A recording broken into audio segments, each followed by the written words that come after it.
குரு பிரம்மா குரு விஷ்ணு குரு தேவோ மகேஸ்வரக குரு சாட்சாத் பரபிரம்மா தஸ்மை ஸ்ரீ குரவே நமக. ஓம் ஸ்ரீ குருப்பியோ நமக. ஆன்மீகம் பிளஸ் நேயர்கள் அனைவருக்கும் ஜோதிட குருஜியின் இனிய வணக்கங்கள், வாழ்த்துக்கள், ஆசீர்வாதங்கள். பார்வதி பரமேஸ்வரால் துணையோடும் வள்ளி தேவசேனா சமேத எம்பெருமான் முருகப்பெருமானின் அருளாசியோடும் நவ கிரகங்களின் நல்லாசியோடும் இந்த பதிவினை ஆரம்பிக்கின்றோம். இந்த அருமையான காணொளியில் நம்ம பார்க்க போகிறது அனைவரும் எதிர்பார்த்து கொண்டிருக்கும், ஏன் காத்து கொண்டிருக்கும் அப்படின்னே சொல்லலாம், சனி பகவானின் பெயர்ச்சி. இது வாக்கிய பஞ்சாங்கப்படி கோவில்கள் எல்லாத்துலேயுமே இந்த வாக்கியம்தான் ஒர்க் அவுட் ஆகிட்டு இருக்கு. இந்த வாக்கிய பஞ்சாங்கப்படி சனீஸ்வர பகவானின் பெயர்ச்சி வருகின்ற மார்ச் மாதம் 6ஆம் தேதி, மார்ச் மாதம் 6ஆம் தேதி 6/3/2026 அன்னைக்கு இந்த சனீஸ்வர பகவான் கும்பராசியை விட்டு விலகி நீர் ராசியான மீன ராசிக்குள் பிரவேசிக்கிறார். அங்கே ஒரு 2.5 ஆண்டு காலம் அங்கே இருக்க போகிறார். இடையில 2 தடவை வக்ரம் அடைவார். ஏன்னா சூரிய பகவான் வரும்போது அப்படியே அந்த லாங் டிஸ்டன்ஸ் வரும்போது வக்ரம் 2 தடவை வக்ரம் அடைகிறார். சாதாரணமாகவே இந்த சனீஸ்வர பகவான் அப்படின்னாலே எல்லாருக்குமே ஒரு பயம் இருக்கும், எல்லாருக்குமே ஒரு ஈகர் இருக்கும், எதிர்பார்ப்பு. என்ன நம்ம ராசிக்கு எங்கே வந்திருக்கார், இது அஷ்டம சனியா, அர்த்தாஷ்டம சனியா, கண்டகச்சனியா, ஏழரையா, என்ன ஏது அப்படிங்கிற மென்டாலிட்டி எல்லாருக்குமே உண்டு. அது ஏன் அப்படின்னா இந்த சனீஸ்வர பகவான் நீதிமான், தர்மக்காரகன், ஆயுள்காரகன். இந்த சனீஸ்வர பகவான் ஒரு காவல்காரர் மாதிரி.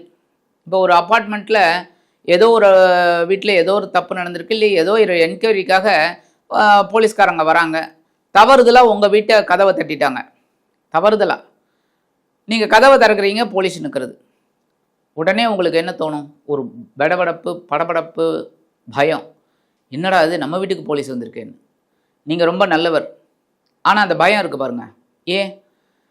அதுதான் அந்த காவல்காரர்களை பார்த்தாலே ஒரு வித படபடப்பு. அதனால தான் அந்த சனீஸ்வர பகவான் பெயர்ச்சி அப்படின்னாலே எல்லாருக்குமே ஒரு படபடப்பு, ஒரு இது எல்லாமே கிடைக்கும்.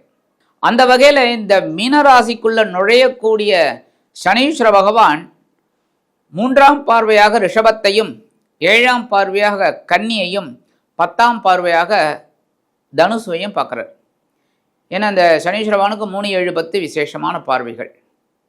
சனி பகவான் ஸ்தான பலம் இல்லை அப்படின்னாலும் பார்வை ஓரளவுக்கு நல்ல விதமாக இருக்கும், பெரிய அளவில் பாதகங்கள் இருக்காது.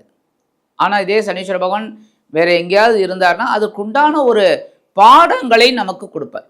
அந்த பாடங்களை பாடமாக எடுத்துக்கிட்டு நம்ம முன்னேறணுமே தவிர பயப்படக்கூடாது. அதேமாரி சனீஸ்வர பகவானுக்கு பிரீத்தி அப்படின்னா சனி பகவான் காயத்ரி தான். சனி பகவான் காயத்ரி சொன்னாலே ரொம்ப விசேஷம். ஓம் காகத்வஜாய வித்மிகே கட்கஹஸ்தாய தீமிகி நன்னோ மந்த பிரச்சோதயாத். மந்தன்னா என்னென்னா மெதுவாக போகக்கூடியவர்.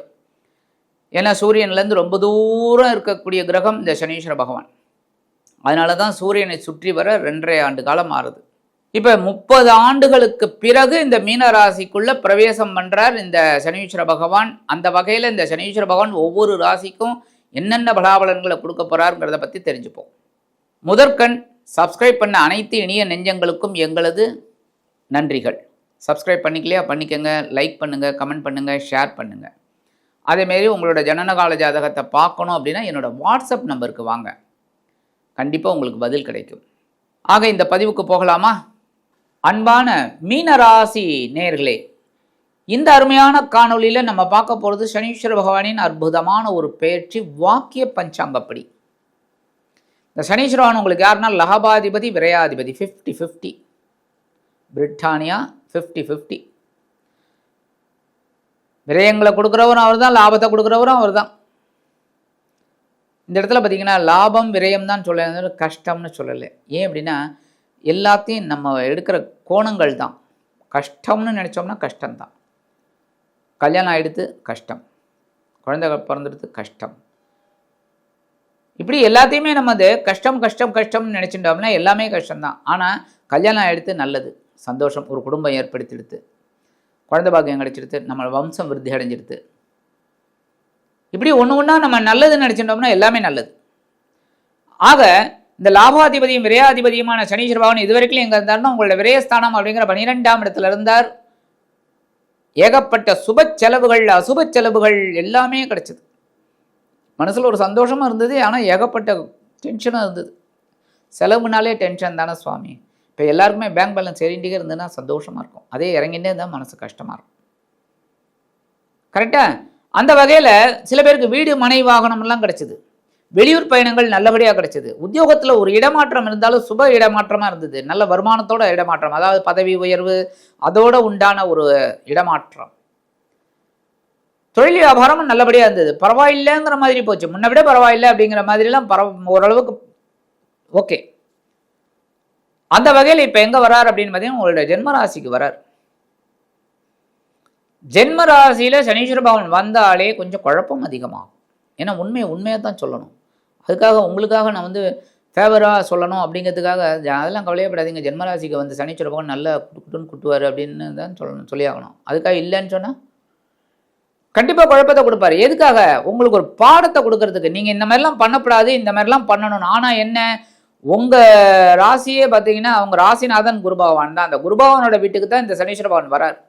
அதனால் என்ன குழப்பம் உங்களுக்கு இருந்தாலும் அந்த குழப்பத்தை எப்படி நிவர்த்தி பண்ணணுங்கிற ஒரு புத்திசாலித்தனமும் உங்களுக்கு உண்டாகும். அதுதாங்க முக்கியம். இப்போ ஒரு செக் இஷ்யூ பண்ணுறோம், சைன் மிஸ்மேட்சிங் ஆகுது, பேங்க்கில் டிஸானர் பண்ணிட்டான், கரெக்டா? அப்போ நீங்கள் என்ன பண்ணுவீங்க? அதுக்கு ஒன்று என்இஎஃப்டி ஆன்லைன் ட்ரான்ஸ்ஃபர் பண்ணுவீங்க, இல்லைன்னா இன்னொரு செக் கொடுப்பீங்க கரெக்டாக சைன் பண்ணி, கரெக்டாக? அவ்வளோதான். அந்த மாதிரி ஒரு ரெமெடியும் உங்களுக்கு கிடைக்கும். ஒரு பாடம் அவர் கொடுத்தாலும் ஒரு ரெமெடியும் கொடுக்கும், ஒரு குழப்பத்தை கொடுத்தாலும் அதுக்குண்டான ஒரு ரெமெடியும் கிடைக்கும். ஆனால் என்ன, உடல் ஆரோக்கியத்தில் கவனமாக இருங்க, பேசுகிற வார்த்தைகளில் கவனமாக இருங்க. ஏன்னா ஜென்மத்தில் உட்கார்றாருன்னா ஹெட்டில் உட்கார்றாருன்னு அர்த்தம். அப்போ நம்ம பேசுகிற பேச்சுக்கள் விதவிதமாக இருக்கும், வேறு விதமாக இருக்கும், அப்போ தான் பிரச்சனை வரும். அதனால் பேசுகிற வார்த்தைகளில் கவனமாக இருங்க, உடல் ஆரோக்கியத்தில் கவனமாக இருங்க, உத்தியோகத்தில் கவனமாக இருங்க. உங்களுக்கு என்ன உத்தியோகம் கொடுத்துருக்காலோ அந்த உத்தியோகம் சிறப்பாக செய்யுங்க. தொழில் வியாபாரம் அதேமாரி தான். தொழில் வியாபாரத்தில் இருக்கிறவங்களும் உங்களோட தொழில் என்ன அதில் கான்சென்ட்ரேட் பண்ணி அதில் எப்படி டெவலப் பண்ணணும் அதை பாருங்கள், சூப்பராக இருக்கும். ஏன்னா சனீஸ்வர பகவான் உங்களுக்கு கண்டிப்பாக உழைக்கிற ஒரு ஆற்றலை கொடுப்பார். அந்த உழைக்கிற ஆற்றல் மூலமாக ஒரு வருமானத்தை கொடுப்பார், உங்கள் குழப்பத்தை தீர்த்து வைப்பார். ஆக குழப்பத்தை கொடுக்குறவன் அவர் தான், அந்த குழப்பத்தை தீர்த்து வைக்கிறவன் அவர் தான், உழைக்கிற மூலமாக. ஆக உழைத்தால் வெற்றி, முயற்சி செய்தால் உழைத்தால் வெற்றி.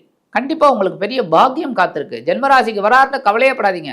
நான் சொன்ன இந்த மேற்கூறிய விஷயங்களில் கவனமாக இருங்க. போகிறோம் நீங்கள் எல்லாத்தையும் எந்த ஹேர்டில்ஸ் இருந்தாலும் தடை தாமதத்தை அப்படியே தாண்டி தாண்டி ஜெயிக்கக்கூடிய குதிரை நீங்கள், ஜெயிப்பீங்க. ஆக ஜென்மராசிக்கு வராருன்னு கவலையே பட வேண்டாம். உங்கள் வேலைகளை கரெக்டாக ஸ்ரத்தையாக செய்யுங்க, வெற்றி உங்களுக்கு கண்டிப்பாக உண்டு. ஸ்ரத்தை அப்படின்னா கவனம். ஆக கண்டிப்பாக உங்களுக்கு பெரிய இனிமையான மாற்றங்கள் கிடைக்கும் உழைத்தால், கடினமாக உழைத்தால். அவ்வளோதான். 3ஆம் பார்வையாக உங்களது சகாயர் ஸ்தானத்தை பார்க்குறார். அப்போ முயற்சிகளை எடுங்க, அந்த முயற்சிகள் உங்களுக்கு சாதகமாகும். முயற்சிகளில் ஒரு தடையை கொடுப்பார், அந்த தடையை நீங்கள் தாண்டுங்க, வெற்றி உங்களுக்கு. உடன்பிறப்புகளின் மூலமாக ஒரு குழப்பத்தை கொடுப்பார், சண்டையை கொடுப்பார். சண்டை போடலாமா வேண்டாமா யோசிங்க, போடக்கூடாது, கட் பண்ணுங்க. உடன்பிறப்பு அனுகூலமாக இருப்பார். 7ஆம் பார்வை உங்களோட களத்திர ஸ்தானத்தை பார்க்குறாரு. வாழ்க்கை துணையோட உடல் ஆரோக்கியத்தில் கவனமாக இருங்க, அது மட்டும் போகிறோம். அதுமாரி நண்பர்கள் விஷயத்தில் கவனமாக இருங்க. தொழில் வியாபாரம் அப்படின்னா கூட்டாளிகள் விஷயத்தில் கவனமாக இருங்க. அடுத்தபடியாக 10ஆம் பார்வை உங்களோட ஜீவனஸ்தானத்தை பார்க்குறாரு. உத்தியோகத்தில் உங்களோட பொறுப்பை தட்டி கழிக்காமல் அதை கரெக்டாக செய்யுங்க, உங்களுக்கு வெற்றி கண்டிப்பாக கிடைக்கும். அதுமாதிரி தொழில் வியாபாரம் கூட்டாளிகள் கண்டிப்பாக இன்வெஸ்ட்மெண்ட் பண்ணுவாங்க, அதெல்லாம் கரெக்டாக நீங்கள் பண்ணிவிட்டு மெயின்டைன் பண்ணிவிட்டு உங்களுக்கு உண்டான ஒரு வேலைகளை கரெக்டாக பண்ணிங்கன்னா ரொம்ப அற்புதமான ஒரு தொழில் உங்களுக்கு கண்டிப்பாக அமையும். ஆக ஜென்மராசிக்கு இந்த சனீஸ்வர பகவான் வந்துட்டாரேன்னு கவலையே பட வேணாம். குழப்பங்கள் அதிகமாகும், பேசும் வார்த்தைகளில் கவனம். அதேமாரி உழைத்தால் வெற்றி, அந்த தாரக மந்திரத்தை நீங்கள் பிடிச்சிக்கிட்டாலே ரொம்ப ரொம்ப அற்புதம். சரி, பரிகாரம் அப்படின்னு பண்ணிங்கன்னா கண்டிப்பாக அனுமன் வழிபாடு உங்களுக்கு மிகச்சிறப்பான பலன்கள் கொடுக்கும். அனுமான் அப்படின்னா என்ன, ஹனுமான் அப்படின்னு சொல்கிறோம். நீங்கள் உடனே சொல்லலாம் அவரோட பேர், இப்போ உங்களுக்கெல்லாம் என்ன பேர் இருக்கோ அதேமாரி ஹனுமான். அந்த ஹனுமான் எப்படி வந்தது அப்படின்னா, ஹனு அப்படின்னா அணு, அணுங்கிறது சின்னது, ரொம்ப பொடி. உங்களுக்கே தெரியும் அணு, அணுவுக்கு அணுவாய் அப்பாலுக்கு அப்பாலாய் கணபதியை சொல்லுவாங்க. அதுமாரி அணு சிறிய அளவில் இருக்கக்கூடிய ஒரு துகள். மான்னா பெரிய அளவில், மிக பிரம்மாண்டம், பெரிய அளவில். இந்த அனுமன் சிறிய உருவமும் எடுப்பார் அணு மாதிரி, பெரிய உருவம் விஸ்வரூபமும் எடுப்பார் அப்படின்னு அர்த்தம். அதனால தான் ஹனுமான். ஹனுமான் அப்படின்னாலே மிகப்பெரிய உயரத்தையும் எடுக்கக்கூடிய அந்த ஹனுமான் சிறிய உருவம் அணுவாக இருக்கக்கூடிய உருவத்தையும் எடுப்பார் அப்படின்னு. அதனால தான் லங்கைக்கு போகும்போது அந்த வெளியில வாசலுக்கு காவலுக்கு ஏகப்பட்ட இருக்க அந்த அசோகவனத்துக்கு போறார், அந்த சீதையை பார்க்க போறார். இதே ரூபத்துல போனா கண்டிப்பா மாட்டிப்பார். அதனால என்ன பண்றார், தன் உருவத்தை சுருக்கி கொள்கிறார். சுருக்கிட்டு சின்னதா போறார். அணு சின்னதா போய் அந்த சீதாதேவியை பார்க்குறார். அதுக்கப்புறம் உங்களுக்கு கதை தெரியும். சீதாதேவியை பார்த்துட்டு அந்த கணையாழியை கொடுத்து இது பண்ணி வர்றார். கண்டீன் சீதையைங்கிறார். சொல்லின் செல்வன் ஹனுமான வழிபாடு பண்ணுங்கோ. அதுமாரி நவகிரகங்களில் உள்ள சனீஸ்வர பகவான், கண்டிப்பா இந்த சனீஸ்வர பகவான் வழிபாடு பண்ணினேள், ஆஞ்சநேயர் வழிபாடு ரொம்ப அற்புதமான பலன்கள் உங்களுக்கு கண்டிப்பா கிடைக்கும். சனிக்கிழமை ஆஞ்சநேயருக்கு வெண்ணக்காப்பு சாத்துங்கோ, இல்லைன்னா வெத்தலை மாலை சாத்துங்கோ, இல்லைன்னா சிந்தூரம் சாத்துங்கோ, இல்லைன்னா ஒரு நமஸ்தே பண்ணுங்க, கும்பிட்டுட்டு வாங்க. நம்மளை பார்த்து கும்பிட்ற ஒரே தெய்வம் அவர் மட்டும்தான். எல்லா தெய்வமும் ஆசீர்வாதம் தான் பண்ணுவார். அந்த தெய்வம் மட்டும்தான், ஹனுமன் மட்டும்தான் நம்மளை பார்த்து நமஸ்தே சொல்கிறது. ஸோ ஹனுமன் வழிபாடு, அதே மாதிரி சனீஸ்வர பகவான் வழிபாடு சனிக்கிழமை கண்டிப்பாக பண்ணிட்டு வாங்க. அற்புதமான பலன்கள் உங்களுக்கு கண்டிப்பாக கிடைக்கும். ஆக இந்த சின்ன பரிகாரம் நீங்கள் பண்ணீங்களே, மீனராசி நேயர்களுக்கு ஜென்மராசியில் சனீஸ்வர பகவான் அமர்ந்தாலும் அற்புதமான ஒரு முயற்சிகளை சாதனையாக்கக்கூடிய ஒரு வாய்ப்பினை இந்த சனீஸ்வர பகவான் கொடுப்பார் என்று கூறி விடைபெறுகிறேன். நன்றி, வணக்கம். மீண்டும் ஒரு அருமையான காணொலியில் உங்களை அற்புதமாக சந்திக்கிறேன். வாழ்த்துக்கள். வாழ்க வளமுடன்.